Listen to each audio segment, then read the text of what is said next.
अरे यार मुकेश भैया, उस दिन 21 जून को भंडारों और हमारे खिलाफ SC एक्ट और 76 को इसी ने दलाल ने साले ने मुकदमा लिखा बताओ जब पुलिस लिखती है यहाँ पे नहीं, मैं कह रहा हूँ अभी इंस्पेक्टर साहब मैं SC एक्ट लिखवाऊंगा, लिख देंगे वो। कहते हैं कि हर झगड़े और फसाद की जड़ औरत, दौलत और ज़मीन होती है, और ये लालच कहीं भी किसी को नहीं छोड़ता है, चाहे वो सगे रिश्तों की बात हो या धर्म की बात हो या धार्मिक स्थलों की बात हो। मिलक में मंदिर की प्रॉपर्टी को लेकर जो 100 बीघे से ज़्यादा ज़मीन है, जो दो गुट आपस में लड़ गए और एक दूसरे का खून खराबा करने को तैयार हो गए, वो कहते ये हैं कि इस ज़मीन का लालच है कि दोनों पक्ष चाहते हैं कि ये उनके कब्ज़े में।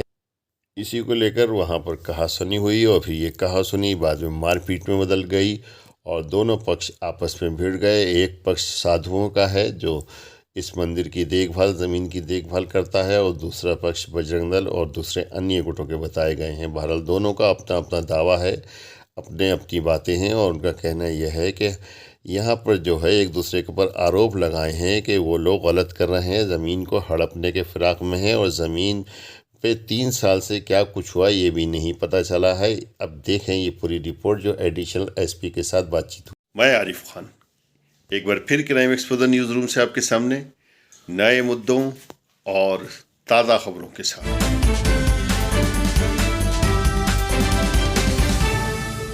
हुए थे वो एक आदमी के उनकी चोट, वो भी चोट नहीं, जब वो इनको मार के भागा तो उसके पैर में तार लगा, उस तार से उसके जरा सी चोट लगी। पुलिस कहती है कि उसके तलवार लगी है, उसका तो मेडिकल हो रहा था अंदर, ये बाहर पड़े थे। विभाग मंत्री जी फोन करते हैं पुलिस को कि किसी को भेज के इसको बुलवाओ। थाने से 2 लोग जाते हैं, उससे कहते हैं चलो इंस्पेक्टर साहब ने बुलाया है, थाने चाय पिएंगे। और यहाँ तक आने के बाद वो अपराधी की इतनी हिम्मत कि दोबारा फिर थाने आता है तमंचा लेके साथ में, जो सबको संरक्षण दे रहा है, और तमंचा लेने के बाद मारपीट करता है थाने में के अंदर। इंस्पेक्टर क्राइम साहब का उसके ऊपर पूरा संरक्षण प्राप्त है। उनकी छवि इतनी धूमिल है कि जितनी शायद एक आम आदमी की भी नहीं हो सकती। कम से कम 200 आदमी होंगे जिसके साथ वो शराब पीते हैं। 10 बजे शराब पीते, 11 बजे शराब पीते, और कोई भी सम्मानजनक उनका व्यवहार नहीं। उन्हीं का संरक्षण इन सब लुटेरों को, माफियों को प्राप्त है। सिर्फ उनकी वजह से थाने में एक बार इतनी बड़ी घटना घट चुकी है कि यहाँ से विद इंस्पेक्टर, विद CO और कई दरोगा लाइन हाजिर हुए। वो 7 लाख रुपए का सौदा कर गए पॉक्सो की घटना में, और दूसरे अपराधी से मिल गए। अगर उस दिन धरना नहीं दिया होता तो उस परिवार को भी न्याय नहीं मिल पाता। आप तो 8 बजे फ़ोन करके किसी से भी कहीं पे भी आप अचानक से भेज दीजिए, आप देख लीजिए, उनके मेडिकल करा दीजिए, आपको और वो बहुत टाइम से यहाँ पे हैं, और यहाँ पे वो उनका रहना ज़्यादा ठीक अच्छे नहीं पद पे हैं, बढ़िया 3 स्टार हैं, अपनी मर्यादा को बनाए रखना चाहिए। आप तो अगर हमारी बात पे आपको डाउट है तो 7 बजे के बाद में 8 बजे कभी भी कंफर्म हो जाएगा उसको। हाँ, वो तो आपको पता चल जाएगा। मुख्य मुद्दा ये है एडिशनल साहब, इनके साथ जो घटना जो हुआ है, मेन मुद्दा ये है, इनके साथ जो घटना घटी है बहुत शर्मनाक है। हमारा विश्व हिंदू परिषद सिर्फ मठ मंदिरों के लिए काम कर रहा है, साधु संतों के लिए काम कर रहा है। यदि इनको न्याय नहीं मिलेगा तो इनकी लड़ाई में हम तब तक साथ हैं जब तक ये जीवित है। ठीक, बाकी तो जो सिविल कोर्ट में चल रहा हो तो आप लोग उसका कोई मतलब नहीं। यहाँ जो मारपीट हुई उसमें जो तहरीर देते मुकदमा लिखाइए, बंद करिए सालों को। और जो वो एक मुकदमा उसकी तरफ से पुलिस लिखवाई, वो तमंचा लेके थाने में आया है अपराधी। तमंचा लेके थाने में आया मतलब तमंचा निकाल रहा था यहाँ? नहीं, तमंचा लेके आया, किस उद्देश्य से लेके आया? छीना है पुलिस ने, हाथापाई भी कर दी उसने अभी विभाग मंत्री जी के शंकरिया, विभाग मंत्री अमृत जी हैं, इनके साथ क्या है सर साहब बताया मारपीट करी उसने, बताइए आप। हम तो जान ही नहीं पाए जब तक मैं जाने नहीं पाया। जब मारपीट होने लगी मैं दौड़ गया। हाँ, मारपीट मैंने ये है, मैंने बचाने का प्रयास किया। कई लोग मार रहे थे, मैंने मेरा फर्ज है, अकेला आदमी कोई पिट रहा होगा तो मेरा बचाने का फर्ज है। आदमी की इतनी हिम्मत नहीं होनी चाहिए कि थाने में आके वो किसी सिविलियन आपस में लड़े, ये नहीं होता। तमंचा कानूनी कार्रवाई होगी। यहाँ का रहने वाला नहीं है, यहाँ का उसका कोई वास्ता नहीं। इस आधार पुलिस को अपना पर्सनल भी लेना चाहिए। कब्जा कर लिया, मारपीट कर, फिर भी थाने आ गया उसकी हिम्मत है। हाँ, वो इसलिए मैंने कुछ दिन पहले आए थे, उससे कहा था वो सूर्य कैसे लेंगे निवेदन और कर लो, तो मैंने धमकाया था तो इसलिए आया, पैसे को नहीं आता। वो कब्जा उसका नहीं माना जाएगा। मेरा आदमी तो कब्जा अप्लाई कर देंगे सीएम साहब या नहीं, वो कोर्ट में है, वो हमारे हाथ से बाहर है। तो नहीं तो हम लोग अब दूसरा निर्णय ले लिए होते अगर हमारे हाथ में। और एक क्राइम के बाद लिखाइए मुकदमा, जेल भेजिए और काम खत्म करिए, अपना जाएंगे जेल, चार्जशीट करिए सब, बस ये अपना काम करिए। हो गया कि नहीं हो गया तो अभी हो गया मेडिकल? नहीं अभी नहीं हुआ।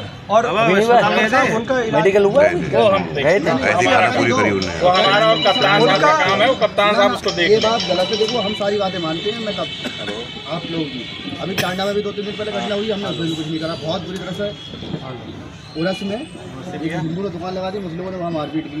हम सब बात इग्नोर करते रहते हैं, पुलिस को सहयोग करते हैं, ऐसा हाँ ये नहीं हटेंगे तो घटना और घट जाएगी हमारे साथ ही और आज उनने स्वयं सीधे उतर के मैदान में बदतमीजी करी है जो बर्दाश्त के काबिल है।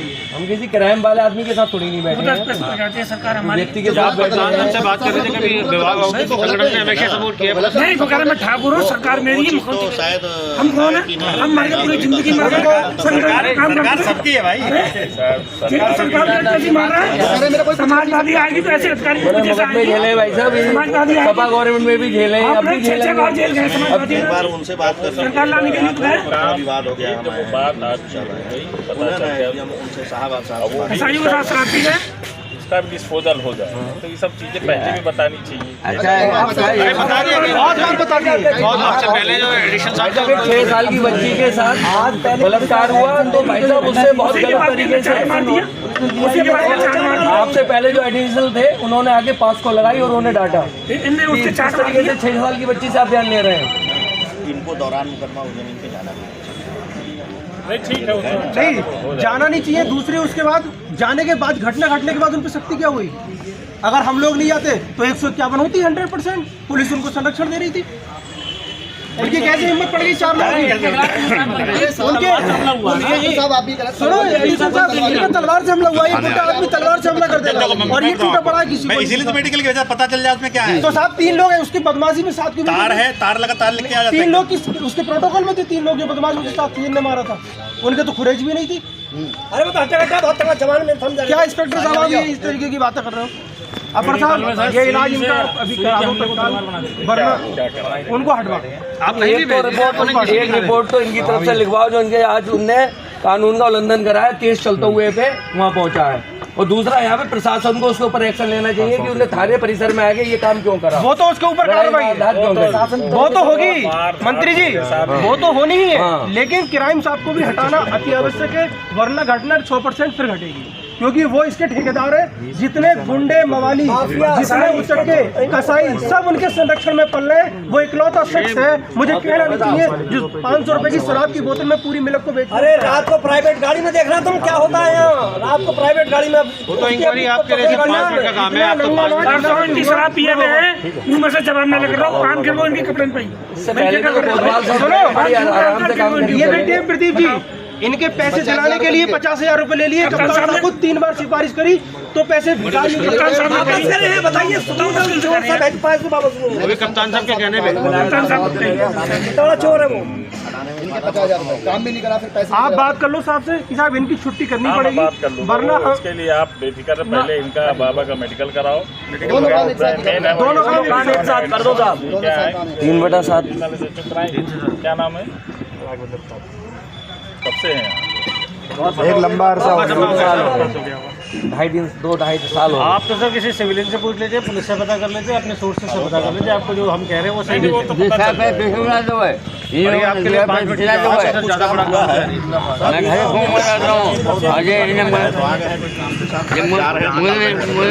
आम आदमी से मिलेंगे, सारे दलाल उनसे मिलेंगे। सही बात है। अरे लड़की के पिता को जहां से चांद मारा उनने, लड़की का जान मारा, लड़की का बयान ले रहे थे, 6 साल की लड़की का बयान ले रहे थे। कहाँ 4 लाख उसको मार कर रहे थे यहाँ, जब पब्लिक घुसी है थाने में तब तो साहब उसने उसको मारा है। ट्रैक्टर वालों के नाम पे, अरे नहीं जो इनके साथ है यार, कहाँ ट्रैक्टर है वो सीज कराओ, चारों ट्रैक्टर कौन कौन से थे, वीडियो में आ गए क्या? बिना लोकल के आदमी के बिना कुछ लिखे हुए नाम आ रहा है, अभी की बात हो रही। निष्पक्ष, बेबाक, बेखौफ खबरें देखने के लिए crime exposure Rampur YouTube channel को सब्सक्राइब कीजिए और नोटिफिकेशंस पाने के लिए बेल आइकन ज़रूर दबाइए। इस खबर में मेरे सहयोगी थे पत्रकार अवनीत शर्मा।